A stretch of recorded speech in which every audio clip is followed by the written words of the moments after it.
The hotel didn't look like the kind of place that could hold a secret. It stood at the corner of a fading street, its walls peeling with decades of dust and rain. The sign above the entrance flickered with a dying neon glow. One half of the letter H burned out, so that it read simply, Hotel. Most people walked past, without ever giving it more than a glance.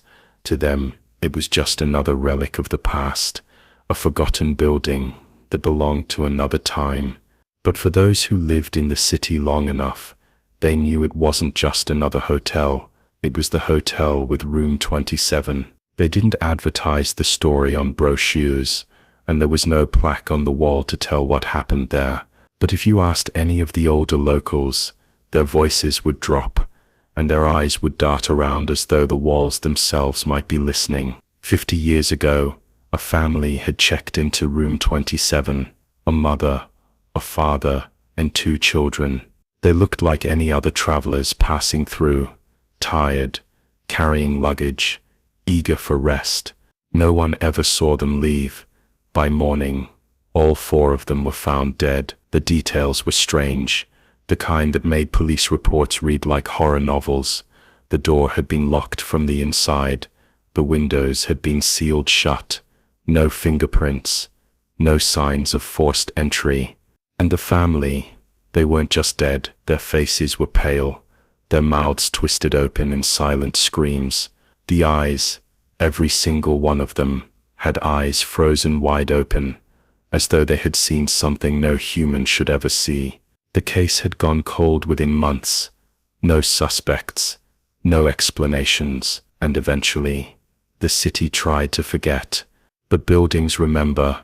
They carry whispers in their walls, echoes in the wood, and this hotel had never been able to scrub away the shadow of what happened in room 27. Every owner after that tried to pretend it didn't exist. They locked the door, nailed planks across it, even bricked it up once.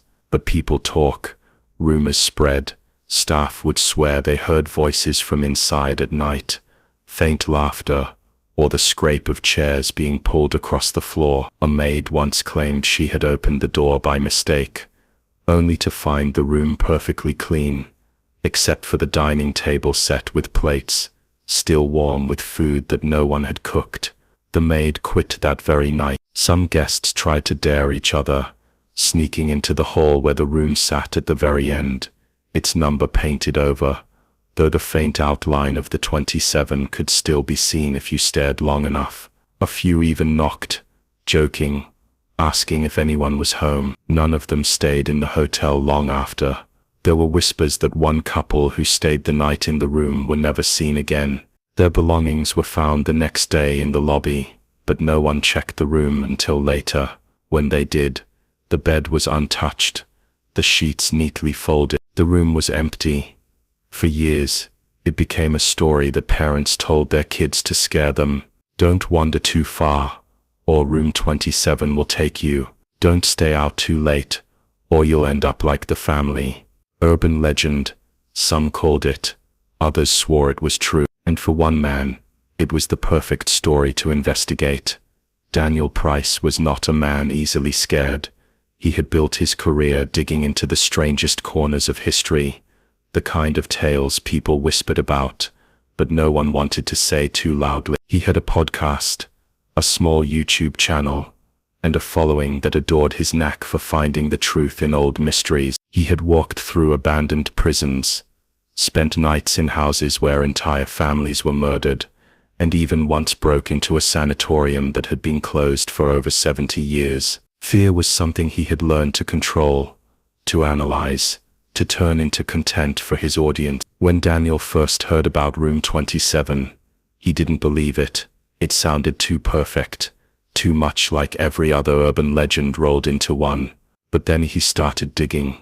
Police records confirmed the family had died there. Old newspapers still had the headlines, "Family of 4 found dead in hotel room." And there it was, black and white.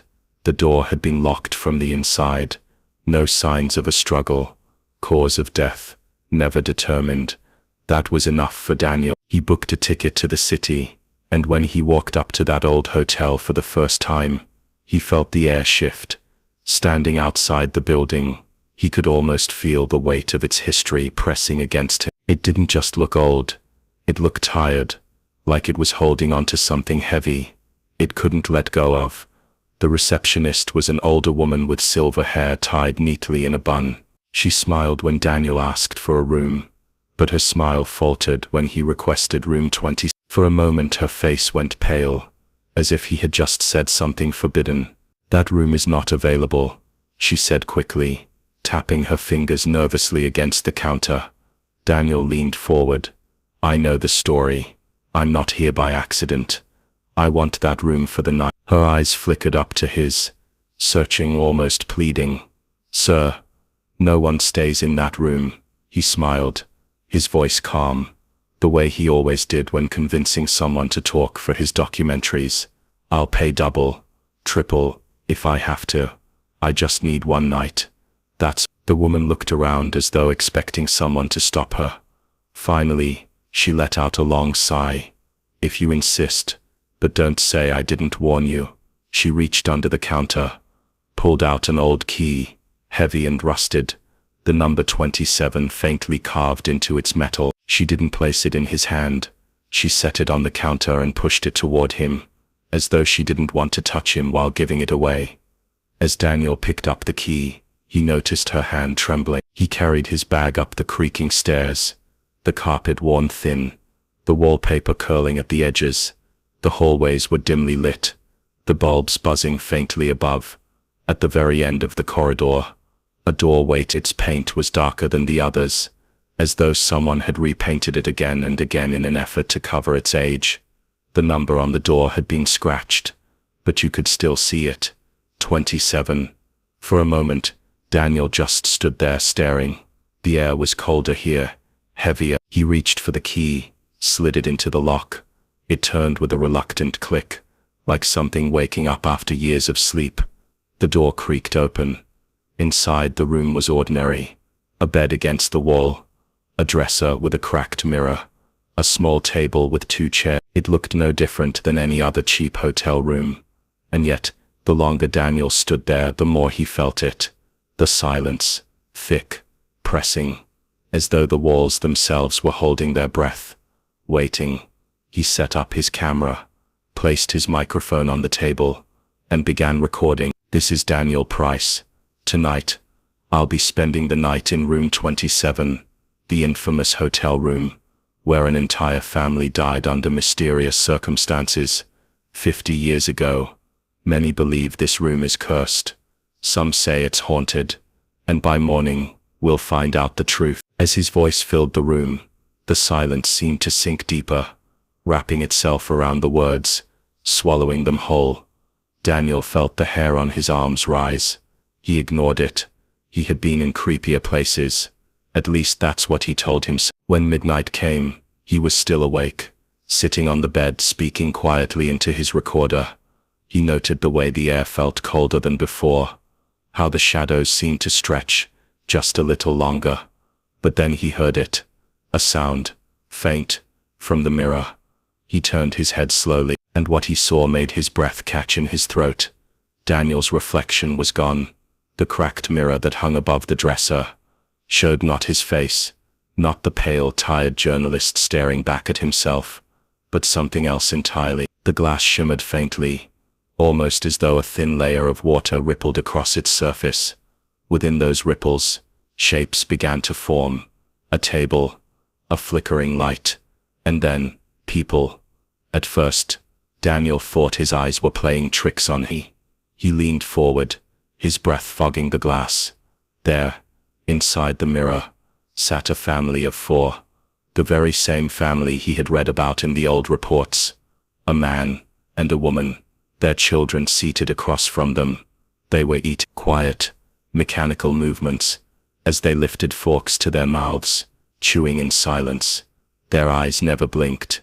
They stared forward, glassy and hollow, as though they weren't alive at all but mannequins posed at a dinner table.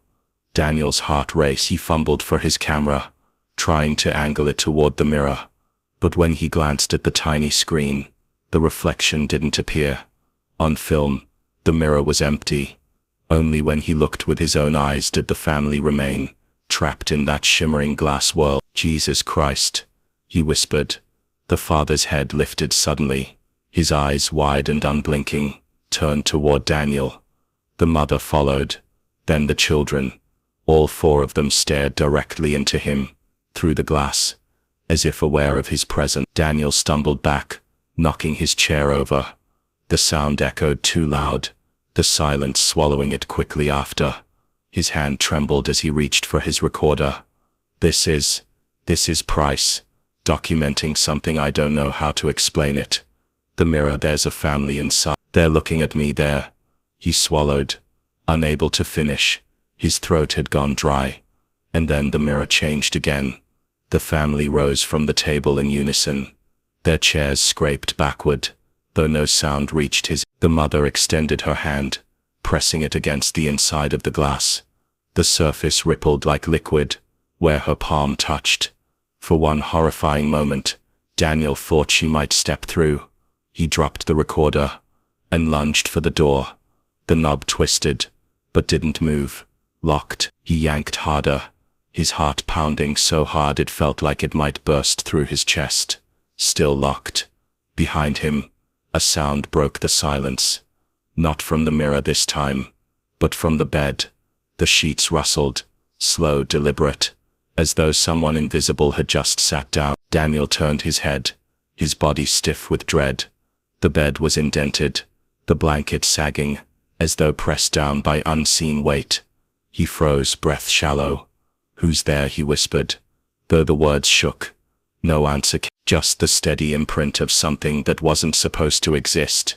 Daniel staggered backward until his shoulders hit the wall.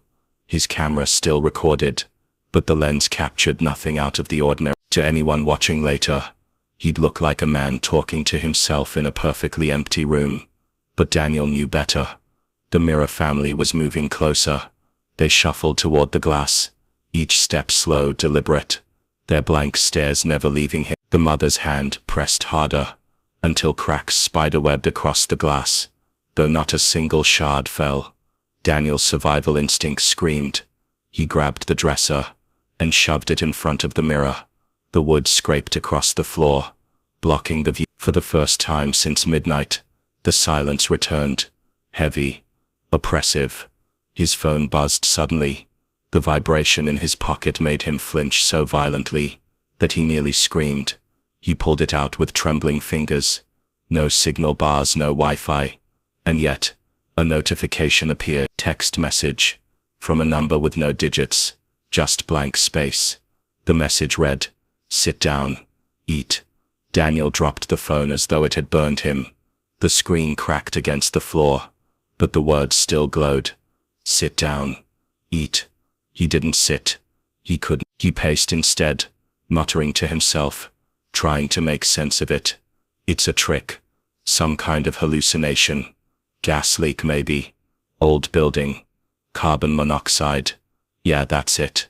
It's not real. It can't be real. But even as he tried to convince himself, the air grew colder, sharp enough that each breath turned to mist. The table in the center of the room creaked. Plates appeared on its surface, one by one sliding into existence, as if placed by invisible hands. Forks, knives, cups of water. Food followed, meat steaming as though fresh from an oven, potatoes glistening with butter, bread still warm, a faint curl of smoke rising from its crust. Daniel gagged. The smell was overwhelming, sweet, metallic, like blood mixed with perfume. He clamped his hand over his nose, tears stinging his eyes. The recorder lay forgotten on the floor, still running. His voice was frantic now, disjointed. Plates. Food. It just appeared. I don't want to touch it. God, it smells wrong. It's not food. It can't be. The plates clinked softly, the sound filling the silence like whispers. A chair slid back, scraping across the floor by itself. Waiting, Daniel backed against the wall again, his chest heaving. He wasn't sure how much time had passed. Minutes. Hours. Time didn't feel right here anymore. His watch ticked loudly in his ears, every second stretching longer than it should. Midnight had come and gone, and yet the night felt endless, as though dawn would never arrive. He dared a glance at the mirror, the dresser still blocked, but faintly beneath the wood. He swore he saw light glowing, pulsing like a heartbeat. His legs ached, his throat burned with thirst, and then, against all reason, his stomach growled. Hunger clawed at him. He hadn't eaten since the afternoon, and now the scent from the table gnawed at his insides, twisting hunger into desperation. "No," he muttered. "It's not real. Don't touch it. Don't touch anything." But the chair scraped again, closer this time. A plate shifted, sliding toward the empty seat. An invitation. His hands trembled violently as he pulled his camera closer. He pointed it at the table, through the lens. The plates were gone. The table was empty. His eyes flicked between the camera screen and the table itself. Empty on screen, full in reality. Daniel laughed. A harsh, broken sound. "Oh God, it's all in my head. It has to be." The laughter died quickly. The bed creaked again. This time the indentation moved, as though someone unseen had stood, and now walked toward him. The floorboards groaned under phantom steps. Daniel pressed his back against the door, fumbling with the lock again. Still jammed. His knuckles turned white from how tightly he twisted the knob. The unseen footsteps stopped inches away from him. The air around him grew colder still, so cold his breath crystallized. Something brushed his arm, soft fingertips. He flinched violently, jerking away, but there was nothing there, nothing visible. He clutched his camera like a His voice cracked as he whispered into the silence. "I'm not staying. You hear me? I'm not staying." The phone buzzed again. Another message, same blank number. "You already belong." Daniel hurled the phone across the room. It hit the wall and shattered, the pieces skidding across the floor. The message still flickered on the cracked screen, glowing defiantly. "You already belong." His chest heaved, panic threatening to choke him. He forced himself to sit on the floor, rocking slightly, his eyes darting between the dresser, blocking the mirror, and the table, now set with a feast that wasn't real. But as he sat there he realized something worse. The food was no longer the meat had cuts in it, slices carved neatly as though eaten. The bread was torn, the cups half empty. Someone or something had already started eating, and Daniel hadn't seen it happen. He pressed his palms over his face, trembling. His recorder still sat on the floor, red light blinking. It captured his broken whisper. "I don't think I'm alone in here." Daniel tried not to look at the table anymore. His mind screamed at him that none of it was real, that the food, the sounds, the shifting bed, all of it was some elaborate trick. But then came the smell again, stronger now. Not food, not meat. Something rancid beneath the sweetness, like rot disguised with perfume. His stomach churned, hunger warring with disgust. He forced himself to stay focused, gripping the camera in both hands like it was the only real thing left. His voice, shaky, filled the silence as he tried to document. "The food is disappearing. Someone is eating it. But I can't see who. This isn't possible. I don't know if I'm hallucinating, or if..." His voice faltered. He couldn't bring himself to finish. A sound cut him off, a child's laugh. It was faint at first, a high, playful giggle that drifted from somewhere behind him. Daniel whipped around, nearly dropping the camera. The room was empty. His pulse thundered in his ears. He knew that laugh. He had heard the recordings of police reports where witnesses swore they still heard the voices of the children who had died in room 27. Now it wasn't just legend. It was here, inside the walls. The laugh came again. This time it wasn't playful. It was mocking, cruel, and then it multiplied. 2 voices, then 3, overlapping, circling the room. Daniel pressed his back against the dresser he had shoved against the mirror, his camera trembling in his hands. "Stop it," he whispered hoarsely. "Just stop." The lights flickered. The bulb above him buzzed and went dark for half a second, before flaring back on. When the light steadied, the bed was no longer empty. Daniel froze. The blankets were pulled back neatly, the pillows arranged, and lying on the bed, curled on its side, was a child, pale, motionless. Its hair hung in dark strands over its face. Daniel's throat closed. He blinked, rubbed his eyes, desperate for it to vanish. But when he looked again, the child was still there. Its chest rose and fell with shallow, silent breaths. His legs moved without his permission, carrying him closer. His mind screamed at him to stop, but his body betrayed him. Each step was slow, cautious, his camera still recording. The closer he got, the colder the air became, until frost began forming along the metal frame of the bed. His breath came out in white clouds. The child stirred. Slowly its head turned. Strands of hair slid away from its face. Daniel's stomach lurched. Its eyes were wide open, milky white, staring at him without blinking. Its mouth opened too wide, far too wide, stretching in silence, until its jaw looked as though it would snap. Daniel stumbled back, his heel catching the leg of the chair. He crashed to the floor, the camera clattering beside him. The child sat up on the bed now, its head tilted unnaturally to one side, those white eyes locked onto him. He scrambled toward the door, clawing at the knob, pounding his fist against the wood. "Let me out. Open the damn door." His fists ached from striking it, but the door didn't budge. The hallway beyond might as well have been a world away. When he turned back, the child was gone. The bed was perfectly made again. Daniel pressed his forehead against the door, sweat mixing with tears he hadn't realized were streaming down his face. His voice cracked as he whispered, "I need to get out. Please, I need to get out." The phone buzzed again, even though it lay in pieces across the room. The glow returned, stronger than before. He could see the shattered screen light up from the corner of his eye. Against every instinct, he crawled toward it, drawn by the sick pull of the words waiting for him. The message was simple: "Stay there waiting."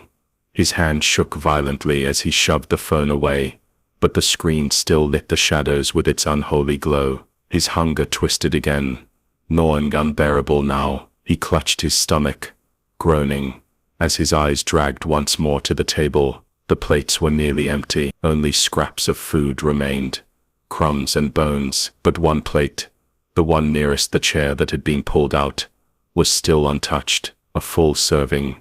Steam still rose from it. The smell was intoxicating now, dizzying. Daniel pressed his back against the wall, shaking his head. No, I won't." But the hunger screamed louder. The chair moved again, scraping slowly across the floor, turning until it faced him. The air thrummed with energy, like 1,000 whispers layered over one another, though he couldn't make out the words. His head spun. His body felt weak. Before he realized it, he was standing. His legs carried him forward, against every protest in his mind. His hands trembled as he lowered himself into the chair. The table stretched before him, the untouched plate waiting. He gripped the edge of the table until his knuckles went white. The fork lay beside the plate, glinting under the weak light. "No," he whispered. "It's not real. Don't eat it. Don't." The lights went out. Total blackness swallowed the room. Daniel froze, heart hammering. The silence pressed in. Then faintly a match struck. A small flame flickered in the darkness. He wasn't alone. Around the table, 3 more figures sat now, their outlines barely visible in the dim light. The family, the father, the mother, the children. They sat stiffly, unmoving, their eyes glowing faintly like coals in the dark. Each one had a plate before them, scraps of food, their faces frozen in those hollow stares. Daniel's breath rattled in his throat. His trembling hand reached for the recorder, but it wasn't where he left it. The red blinking light glowed faintly on the table instead, right in front of him, as if placed there. He reached for it, but the mother's hand moved first. Her fingers, pale and cold, clamped over the recorder and slid it away from him. Daniel's entire body shook. His voice broke in a whisper. "What do you want from me?" The father's head turned slowly, unnaturally, until his neck creaked. His mouth opened, dry and cracked, and a voice came out, though it sounded layered, as though more than one voice spoke at once. Daniel's stomach twisted violently, pain stabbing through him. His vision blurred. The plate before him looked different now. No longer food, not meat, potatoes, bread, but something raw, dark, wet. The smell hit him like a punch. Iron and decay, flesh. He gagged, bile rising in his throat. He pushed the plate away, the chair screeching against the floor as he stumbled back. "No, I won't." The family didn't move. Their glowing eyes followed him as he staggered against the wall. His chest heaved with terror, his skin clammy with sweat. The mirror behind the dresser cracked loudly. The sound cut through the silence like a gunshot. Splinters of glass fell to the floor, glowing faintly in the dark. The light from within pulsed stronger, brighter, and Daniel could see shapes moving in it. Not just the family, dozens more, faces, eyes, all pressed against the other side of the glass, watching, waiting. The dresser shook violently as something pounded against it from the other side. Once, twice, again. Each strike sent vibrations through the floor. Daniel pressed his hands over his ears, screaming, but the sound was inside his head, rattling his skull. Then silence again, total, crushing. Daniel sank to the floor, his body trembling uncontrollably. His breath came in short, ragged gasps. His mind fractured between terror and disbelief. This couldn't be happening, and yet every fiber of his being knew it was real. He didn't notice at first, but the untouched plate was gone. The chair was empty again, and faintly, from the shadows came the sound of chewing, slow, wet, methodical. Daniel closed his eyes, praying for morning, but in the depths of his heart, he knew the night wasn't going to end. Not for him. The old brass clock on the hallway wall struck midnight,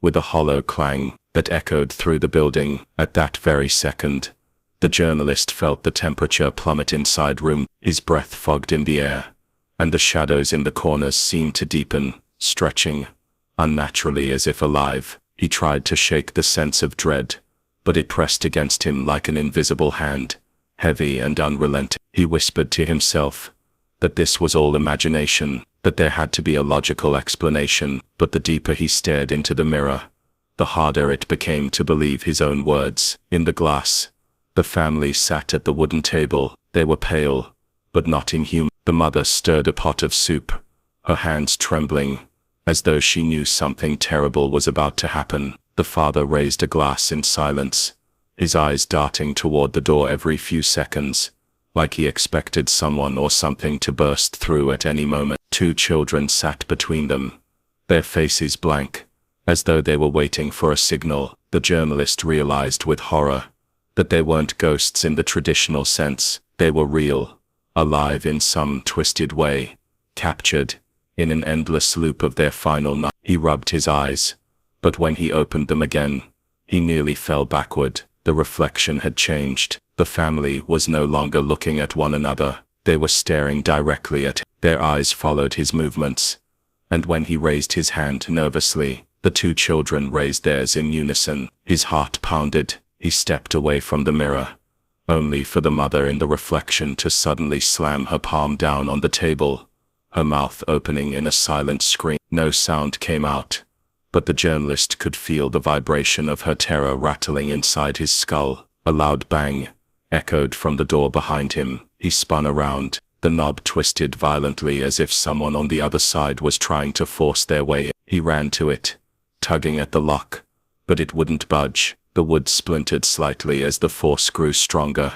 and he backed away, clutching his camera to his chest like a lifeline. He lifted the device, filming the mirror, the door, anything he could, telling himself that documenting everything would prove it was real and not madness. But when he glanced at the playback screen, his stomach dropped. The video showed nothing but an empty room, no family in the mirror, no door rattling, just him, standing alone, speaking to shadows. Sweat dripped down his forehead as he cursed under his breath. He checked his recorder, only to find the audio filled with static. Beneath the static, though, was something else, a whisper, soft, drawn out, repeating over and over. At first he couldn't make sense of it, but as the volume grew, his blood ran cold. It was his name, over and over, in the voice of a child. He turned to the mirror again, and this time the children were pressed against the glass, their tiny hands splayed across its surface. Their lips moved in perfect unison,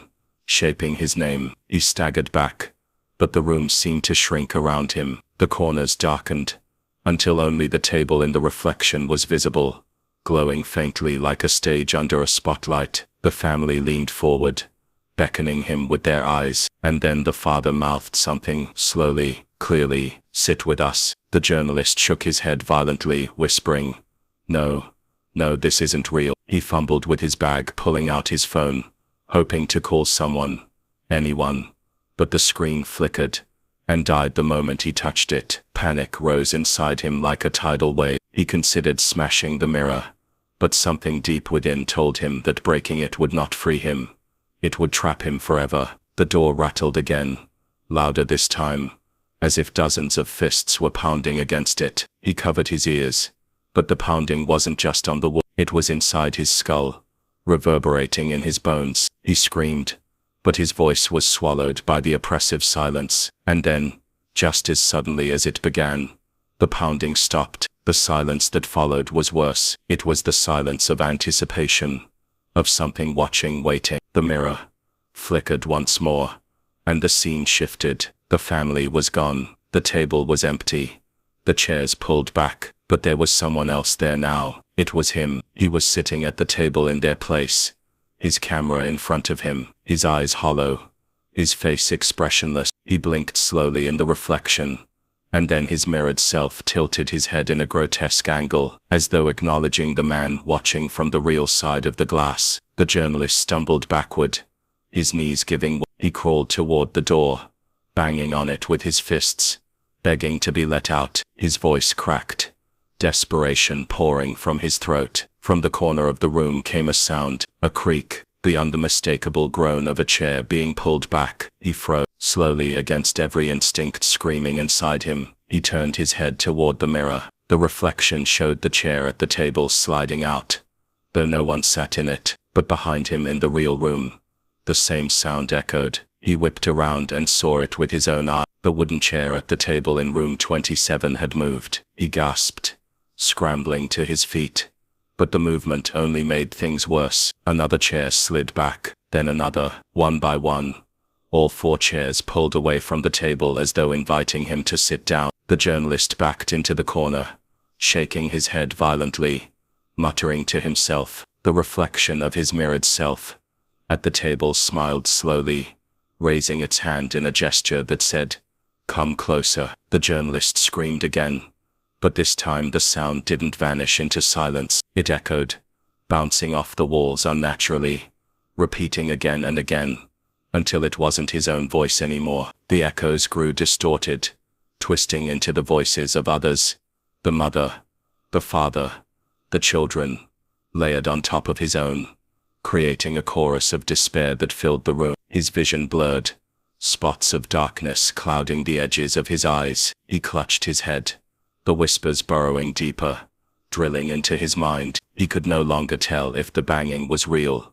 if the mirror was lying, or if he had already crossed over into their world without realizing it. The last clear thought he had was a single word, a word that kept repeating itself in his head like a curse. Trapped. The next instant, everything went black. When he opened his eyes, he was seated at the table. His camera was gone. His phone was gone. The room was no longer the shabby hotel room he'd entered. It was pristine, warm, lit by a chandelier. The family sat around him, smiling softly, their eyes calm, their faces serene. The children giggled, passing him bread as if he had always been there. The father raised his glass again, this time with a grin. "Welcome home." The journalist tried to protest, tried to stand, but his body didn't respond. His lips curved into a smile he hadn't chosen. His hands lifted the bread. His voice joined theirs in laughter, and somewhere, deep inside, a part of him screamed,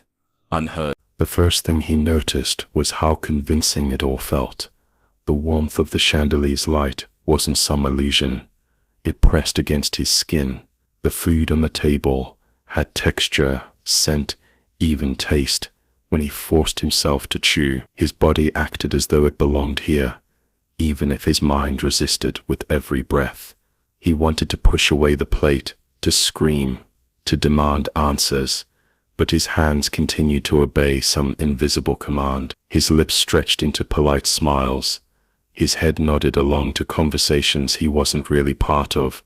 The horror of it wasn't loud anymore. It was subtle, insidious, like poison seeping quietly into his blood. The mother leaned forward, brushing something from his shoulder. Her touch felt real, solid. She whispered in a voice that almost soothed him. "It's easier when you stop fighting." Her eyes, however, betrayed her. They flickered with something hollow, something dead. He swallowed hard, his throat tight, but his voice betrayed him. He heard himself answer softly, "I know." Time slipped strangely in this place.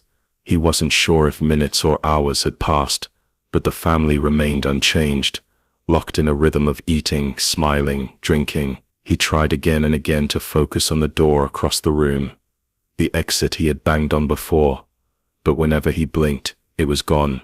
Sometimes it appeared on the right wall, sometimes behind him, sometimes not at all.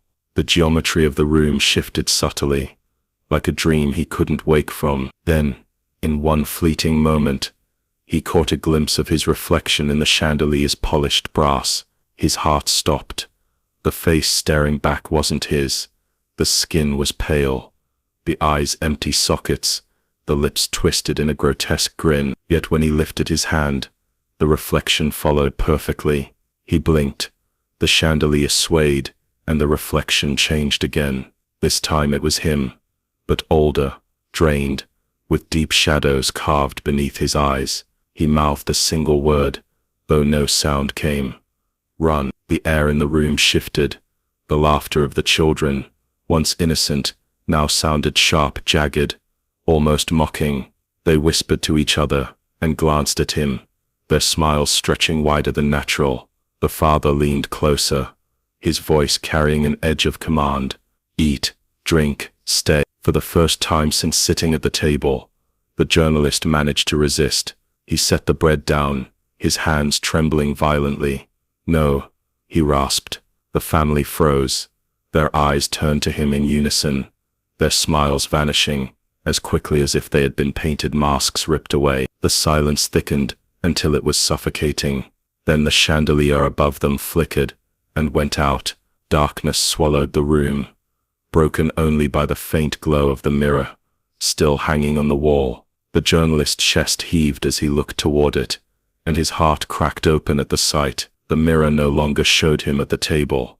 It showed the real room 27, the way it had looked before all of this began. Dusty, decayed, abandoned. His camera lay on the floor, its red light blinking weakly. The door was visible too, battered but real. He staggered to his feet, lunging toward the mirror, as if it were a window. "Let me out. Let me out, please." The family's voices rose behind him, not pleading, not angry, chanting. Their words were strange, ancient, not of any language he recognized. He turned his head just enough to see them standing, their bodies jerking unnaturally, their shadows bending and twisting like marionettes under invisible strings. The children's heads lolled from side to side as they chanted, the sound building into something that made his ears bleed. Desperation took over. He slammed his fists against the glass, but it held firm, reflecting only his panicked face. He screamed until his throat tore, his fist splitting open, blood streaking the mirror. And then for a brief second, the glass rippled beneath his touch. He saw his hand press through, just barely, the tips of his fingers grazing the dusty floor of the real room. Hope surged inside him, fierce and blinding. He pushed harder. That was when the mother's hand clamped down on his shoulder. Her grip was icy, iron strong. He screamed again, thrashing, trying to tear himself free, but her nails dug into his flesh like hooks. Her voice hissed against his ear. No longer sweet, no longer gentle. You can't leave. You belong to us now.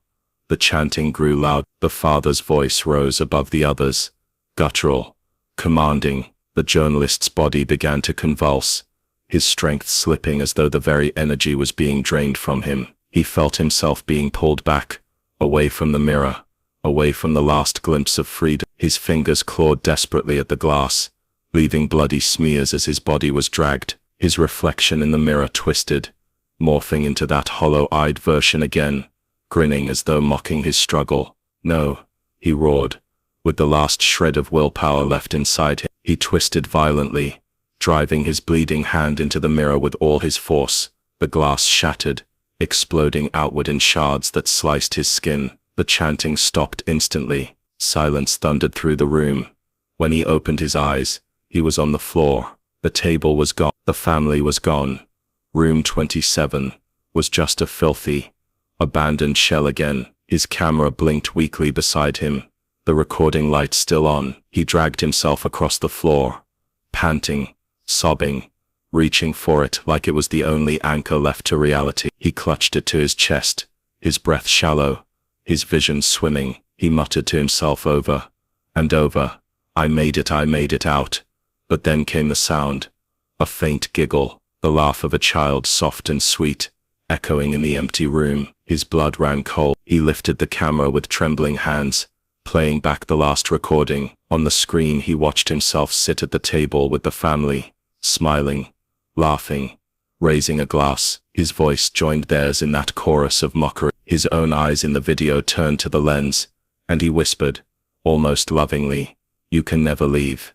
The camera dropped from his hands, clattering against the floor. His scream filled the abandoned hotel, bouncing off the cracked walls, a sound of pure despair. And outside, down the corridor, someone, or something began to knock.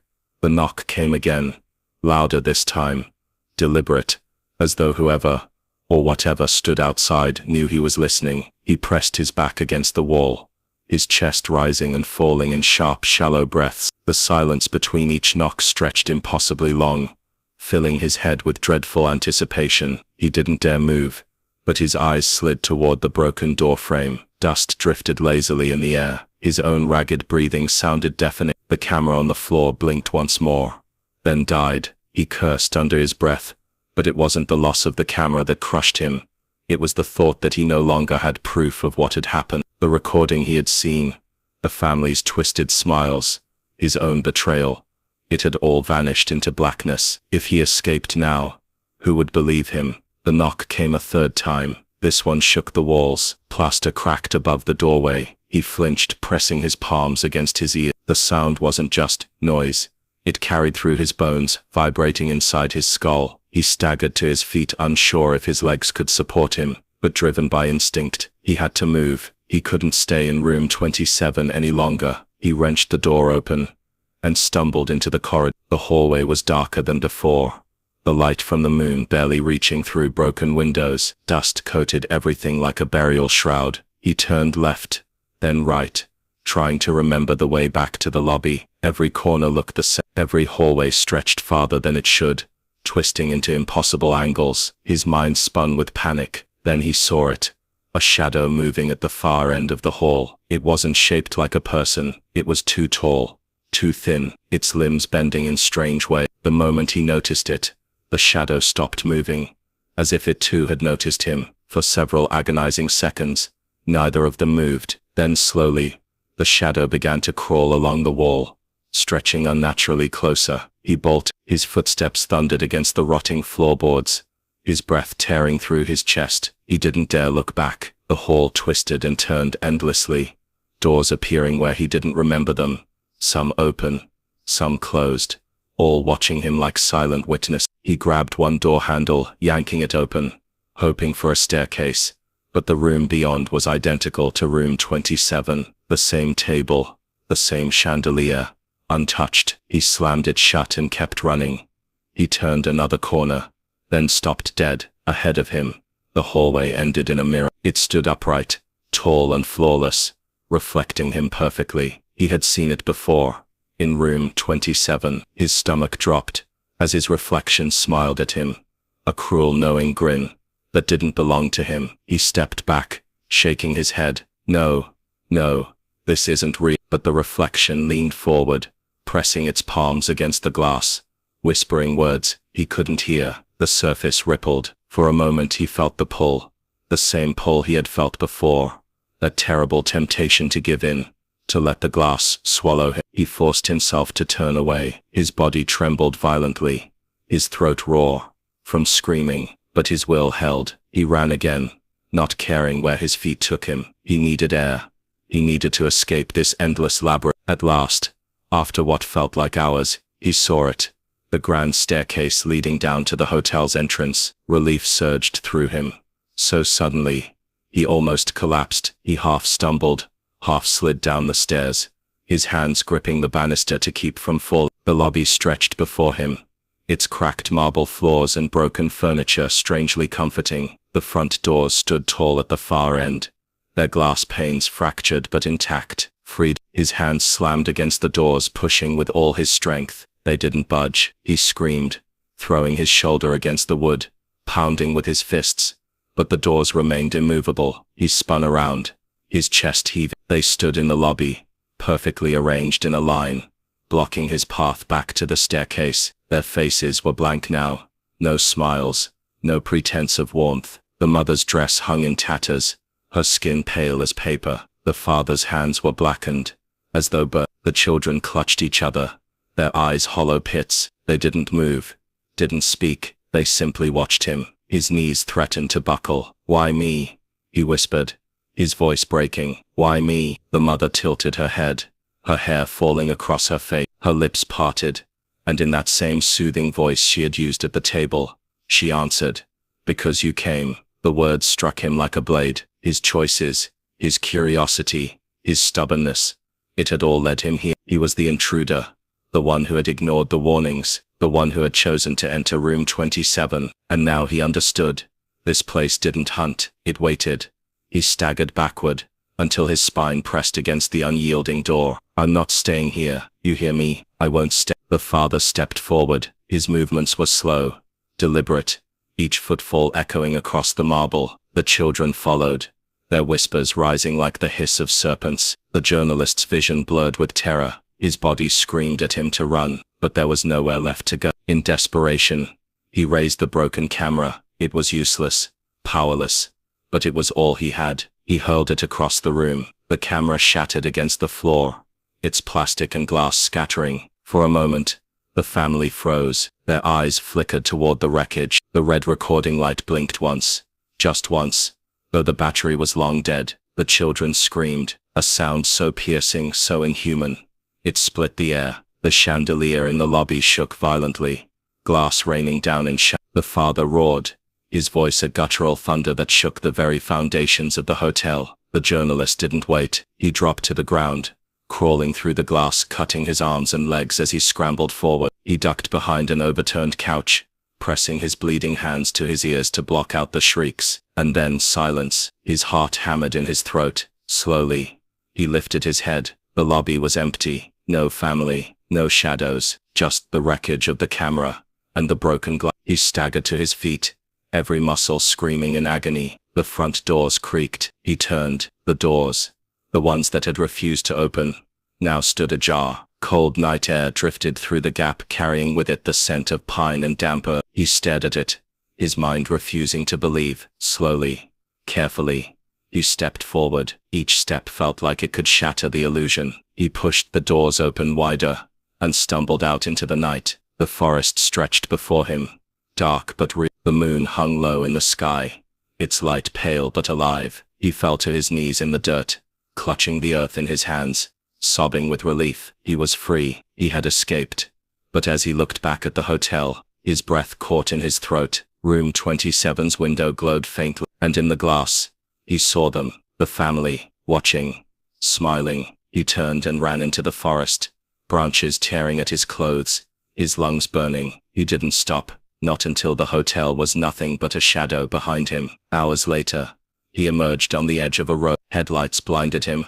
As a car screeched to a halt, a man jumped out, shouting, rushing to help him. The journalist collapsed against him, his body trembling violently, his voice hoarse. "You don't understand," he whispered. "It won't let me go. It never lets anyone go." The man frowned, confused, but he helped him into the car. As they drove away, the journalist looked out the window back toward the forest. He could still see it, the faint glow of room 27, watching him, calling him back, and deep inside he felt it. The truth he couldn't deny. He hadn't escaped. Not really. He had only been given time. The knocking did not stop. It grew louder, more insistent, echoing in a pattern that almost resembled a heartbeat. The journalist pressed his back to the wall, the broken camera lying useless beside him, its lens cracked, its light dead. Every knock reverberated through his chest, rattling his bones. He forced himself to believe it was just the wind, or the old building shifting on its foundation. But deep down, he knew better. The knock was deliberate. It was meant for him. His eyes darted to the door. The handle twisted slowly, though no hand was visible. He staggered up, his legs barely supporting him, and pressed his weight against the door, as though he could hold it shut with his frail body. The knocking stopped. Silence fell, heavy and suffocating. For a moment, hope flickered again. Perhaps it was over. Perhaps he had broken free when the mirror shattered. Perhaps the voice came then. A child's whisper, drifting through the crack in the door. "We're still here." He stumbled backward, clutching his ears, but the whisper wasn't confined to the doorway anymore. It slithered into the walls, seeped through the cracks in the floor, filled the air he breathed. "We're still here. You belong to us." The words looped, layered, multiplied, until it felt like dozens of children were surrounding him, their laughter spilling into the night. Desperate, he picked up the broken camera, hugging it to his chest like a talisman. He whispered to himself, "This is real. I'm real. They can't have me."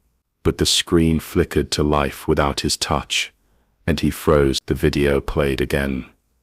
Not of the family this time, but of him, sitting exactly where he was now, clutching the broken camera, eyes wild with terror.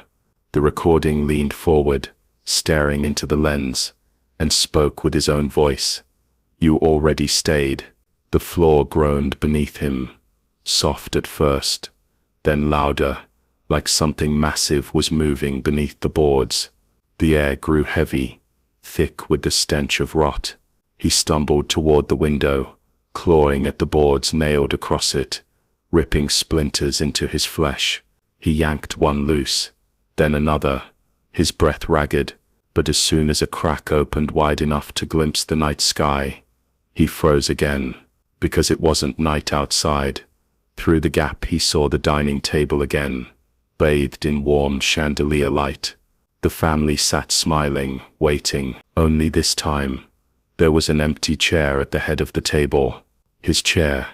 He staggered back, shaking his head violently. No. No, no, no. The boards nailed themselves shut again before his eyes, sealing him inside. The house groaned as if amused by his attempt. The journalist collapsed to his knees, sobbing into his hands. He didn't notice the shadows stretching across the room until they touched his feet. When he looked up, the family was there, not as flesh and blood, but as silhouettes burned into the walls, their black shapes flickering, as though they were cast by a fire that didn't exist. They reached toward him, stretching longer, until their hands brushed against his chest. He scrambled away, but there was no corner untouched. Every wall was alive with their shapes. The children's whispers grew sharper, shrill, their laughter breaking into screams. His body shook with uncontrollable spasms as cold seeped into his skin. He knew, with the clarity of a nightmare that had turned real, that they weren't trying to kill him. They were trying to replace him. In a surge of madness, he grabbed the largest shard of glass from the shattered mirror. He pressed it against his arm, his breath uneven. "If I bleed out, you can't have me," he spat, his voice trembling. He dragged the edge across his skin, crimson spilling onto the floor. For a second he felt power, control, but the blood didn't fall naturally. It crawled upward, against gravity, seeping into the walls, feeding the shadows. They shivered in delight, their voices merging into a single, deafening word: "Stay." His scream was swallowed by the sound. The shard slipped from his hand, clattering onto the floor. His vision blurred, his strength waning. He collapsed, face first into the dirt and dust, trembling in exhaustion. His eyelids grew heavy, the whispers lulling him, like a grotesque lullaby. He knew, if he closed his eyes, he would never wake again. But he was so tired, so unbearably tired. Then, just as consciousness began to slip away, he heard something new. Not a whisper, not a laugh. A voice, familiar, clear, human. "Get up." His eyes shot open. The room had changed. He was lying in the middle of room 27 again, empty and ruined. The door was wide open, and beyond it, he saw moonlight spilling into the hallway. He blinked in disbelief. Was it another trick, another illusion? But the voice came again, firmer this time. "Get up." Now, with a strength he didn't know he still possessed, he crawled toward the door, dragging his battered body into the hall. The cold stench receded the further he moved. Moonlight kissed his skin, warm and real, guiding him forward. Every step was agony, but he forced himself on, down the hall, down the stairs, through the lobby. The front door stood wide open, inviting him out, and then he saw it. His camera, sitting on the front desk, intact, its red light blinking. He froze. His chest heaved as he stared at it, the device that had captured everything, the proof of what he had endured. If he left it, no one would believe him. If he took it, he feared it would drag everything back with him. The voices returned in faint echoes, urging him, "Take it, take it." His hand trembled above it, hovering, torn between salvation and damnation. Finally, with a guttural cry, he grabbed it and bolted through the doors. The night air hit him like a baptism, cool and liberating. He stumbled into the weeds and collapsed on the cracked pavement outside the hotel. For the first time, in what felt like centuries, he could see stars above. He wept, clutching the camera to his chest, whispering, "I made it. I really made it." But when he pressed play, the screen showed the family at the table again, raising their glasses in a toast. His own face smiled back at him, seated at the head of the table, his voice echoing through the night. "Welcome home." The camera slipped from his fingers. He stared at the hotel. The doors were closed now, sealed shut. No sign of the escape he had just made. His pulse thundered. As realization dawned, he hadn't escaped at all. He was still inside, and as the stars above flickered and blinked out, one by one, the world around him dissolved back into the dining room's golden light. The family applauded as he sank into the chair at the head of the table. The chandelier swayed gently above him, casting his reflection in its polished brass. His eyes were hollow, his smile wide. This time, he didn't fight. The room erupted in laughter, warm and endless, sealing him in forever. And somewhere, miles away, the abandoned hotel still stood in silence. Room 27, waiting patiently for the next soul foolish enough to walk through its doors. If you made it this far, you're one of the brave few. What happened in room 27 will never be fully explained.